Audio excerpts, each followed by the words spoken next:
നിങ്ങൾ മനസ്സിലാക്കാതെ പോയത് കഴിഞ്ഞ 15 ദിവസം 8 പേര് മരിച്ചു. 8 പേര് മരിച്ചു.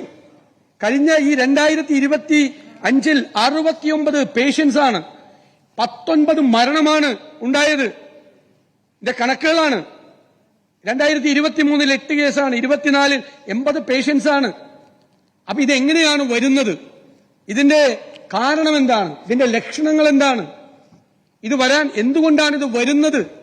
എന്ത് കരുതൽ നടപടിയാണ് സ്വീകരിക്കേണ്ടത്? ചികിത്സയുടെ പ്രോട്ടോകോൾ എന്താണ്? സാർ, ഇതിനെല്ലാം ആരോഗ്യവകുപ്പ് ഞാൻ ആ വാക്ക് അടിവരയിട്ട് പറയുന്ന ഇരുട്ടിൽ തപ്പുകയാണ്. ഒരു ചികിത്സാ പ്രോട്ടോകോൾ കൊടുത്തിട്ടില്ല, ഒരു ഡയറക്ഷൻ കൊടുത്തിട്ടില്ല.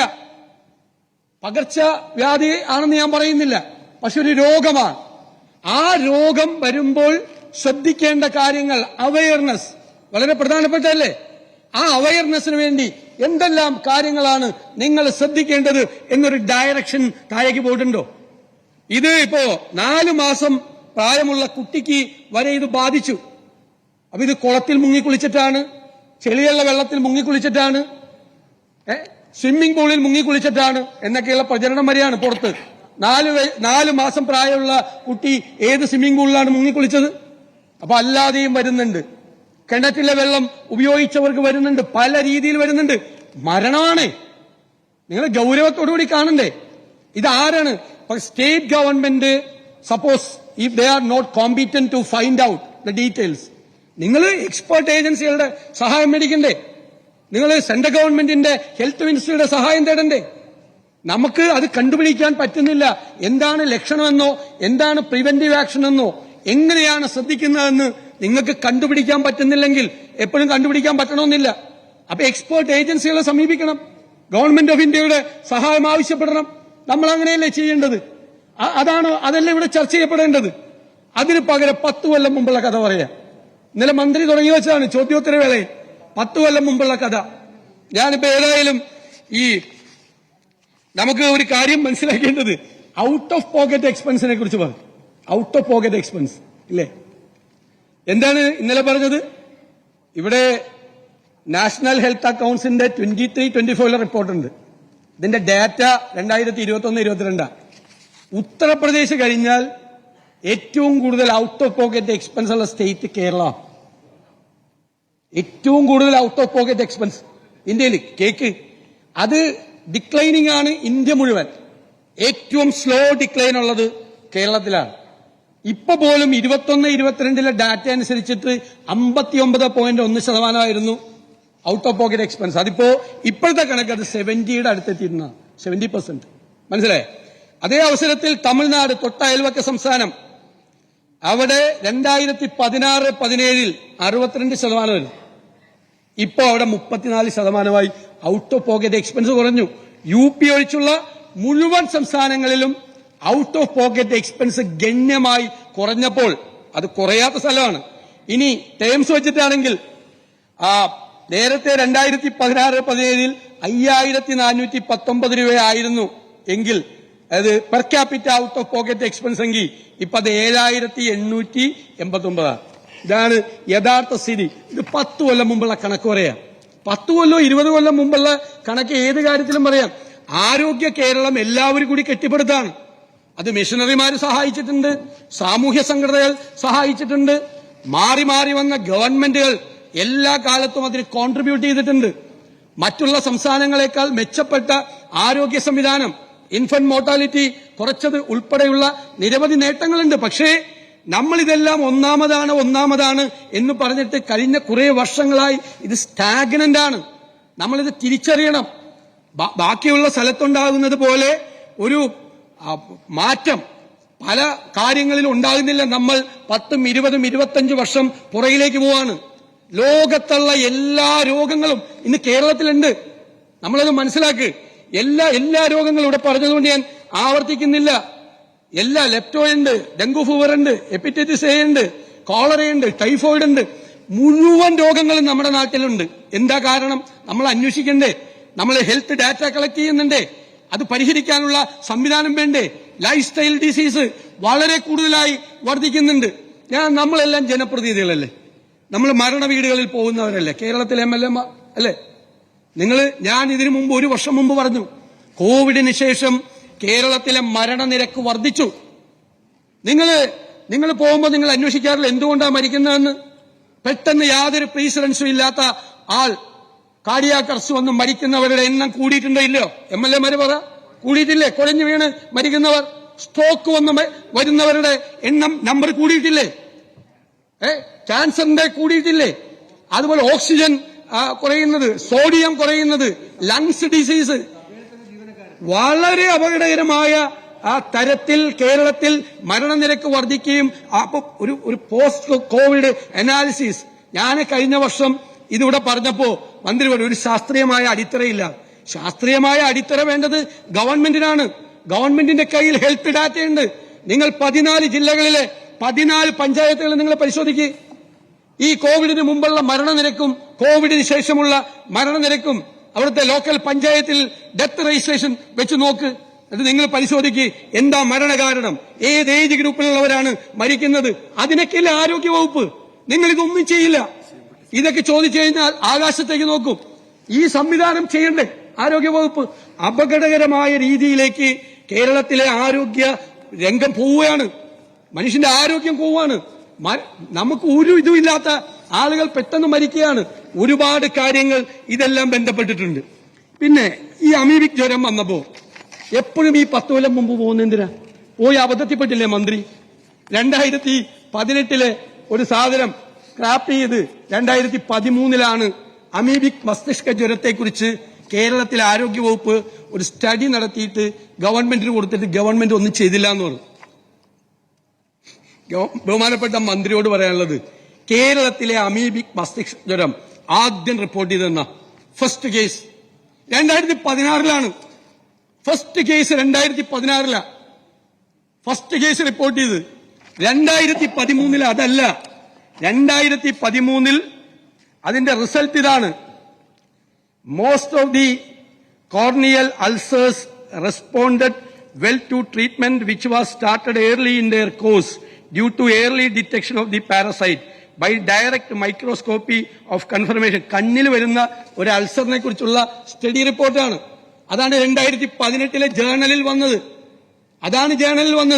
2013 അമീബിക് മസ്തിഷ്ക ജ്വരത്തെക്കുറിച്ച് ഇവിടെ റിപ്പോർട്ട് കൊടുത്തു. ഗവൺമെന്റ് നടപടി സ്വീകരിച്ചില്ല.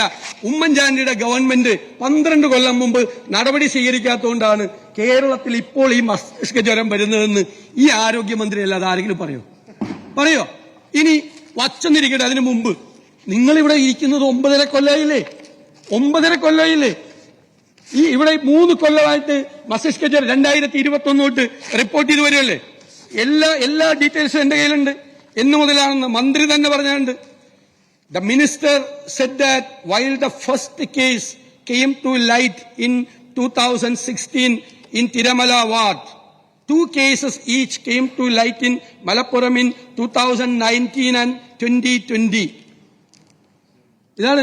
എന്നിട്ട് ഉമ്മൻചാണ്ടിയുടെ കാലത്താണ് എന്ന് ഒരു ഉത്തരവാദിത്ത ബോധത്തോടുകൂടി ഒരു മന്ത്രിസ്ഥാനത്ത് ഇരിക്കുമ്പോ എന്തിനാണ് 12 കൊല്ലം മുമ്പ് ഭരിച്ച ഒരു ഗവൺമെന്റിന്റെ തലയിൽ കൊണ്ടുപോയി അത് കെട്ടിവെക്കാൻ നിങ്ങൾ ശ്രമിക്കുന്നത്? 2016 ആദ്യത്തെ കേസ് റിപ്പോർട്ട് ചെയ്ത് ഞാൻ മന്ത്രി മറുപടി പറഞ്ഞു. എല്ലാ രേഖകളും ഇത് മീഡിയ സ്കാനിംഗ് ആൻഡ് വെരിഫിക്കേഷൻ സെല്ലാണ്, സെൻട്രൽ ഗവൺമെന്റിന്റെ പബ്ലിക്കേഷൻ ഡേറ്റ് ആണ്. അതിലാണ് സംസ്ഥാനത്തെ മന്ത്രി വീണ ജോർജ് പറഞ്ഞതിനെ കുറിച്ച് ഇതിനകത്തുള്ളത്. ആദ്യത്തെ കേസ് 2016 കേരളത്തിലെ ഹെൽത്ത് മിനിസ്റ്റർ പറഞ്ഞിരിക്കുക. എന്നിട്ട് ഫേസ്ബുക്ക് പോസ്റ്റ് ഇട്ട് കഴിഞ്ഞ ഗവൺമെന്റിനെ കുറ്റപ്പെടുത്താൻ വേണ്ടി ശ്രമിക്കുന്നത്. നാടൊരു സിറ്റുവേഷൻ നേരിടുമ്പോൾ, ഒരു പ്രശ്നം നേരിടുമ്പോൾ ഞങ്ങളൊക്കെ ഹെൽപ്പ് ചെയ്യില്ല. ഏത് കാര്യത്തിനാ ഞങ്ങളെ സപ്പോർട്ട് ഇല്ലാത്തത്? ഏത് നല്ല കാര്യത്തിനാ ഞങ്ങളെ സപ്പോർട്ട് ചെയ്യാത്തത്?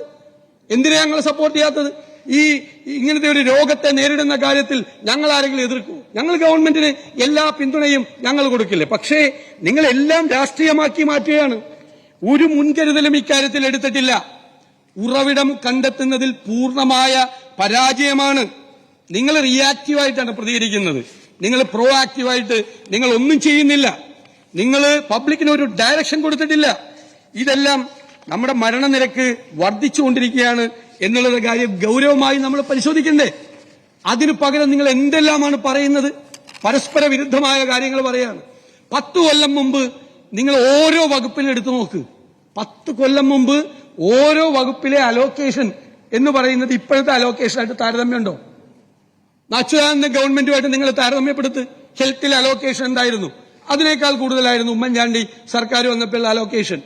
അതിനേക്കാൾ കൂടുതലായിരുന്നു പിണറായി സർക്കാർ വരുമ്പോ. എല്ലാ കാലത്തിന്റെ മരുന്നിന് ഇത്രയും ചെലവാക്കി. 10 കൊല്ലം മുമ്പ് മരുന്നിന് ഈ വിലയാണോ? മരുന്നിന് ഈ വിലയാണോ കൊടുക്കുന്നത്? അരിക്ക് ഈ വിലയാണോ? വെളിച്ചെണ്ണയ്ക്ക് ഈ വിലയാണോ? 10 കൊല്ലം മുമ്പ് 60 രൂപയുള്ളൂ വെളിച്ചെണ്ണയ്ക്ക്. ഇപ്പൊ എത്ര? 450 രൂപയാണ് വെളിച്ചെണ്ണയ്ക്ക്. അരിക്ക് ഇത്രയും വില ഉണ്ടായില്ലല്ലോ, പഞ്ചസാരയ്ക്ക് ഇത്രയും വില ഉണ്ടായില്ല. ഇതാണ് കണക്ക്.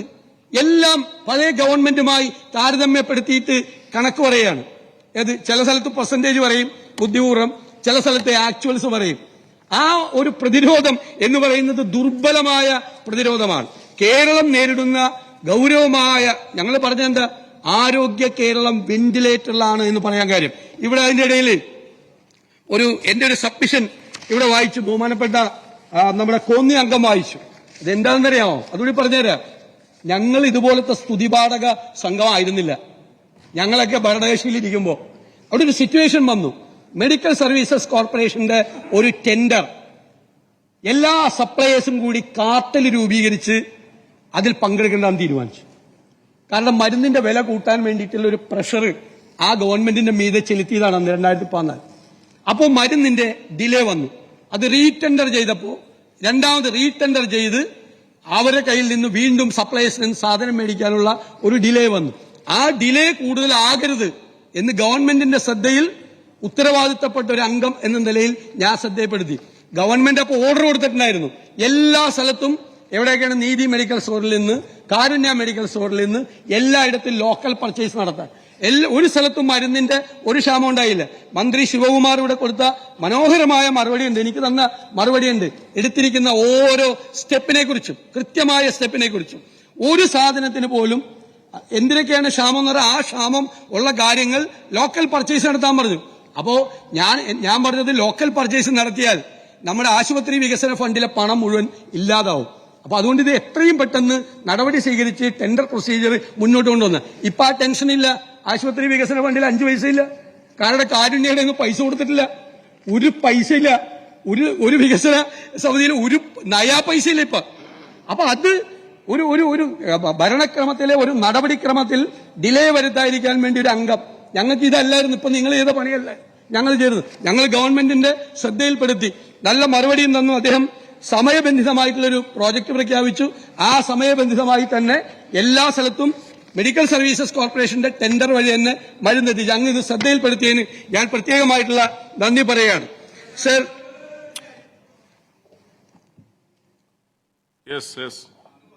ഹോസ്പിറ്റൽ ഡെവലപ്മെന്റ് ഫണ്ടുകൾ കുറവാണെന്ന്.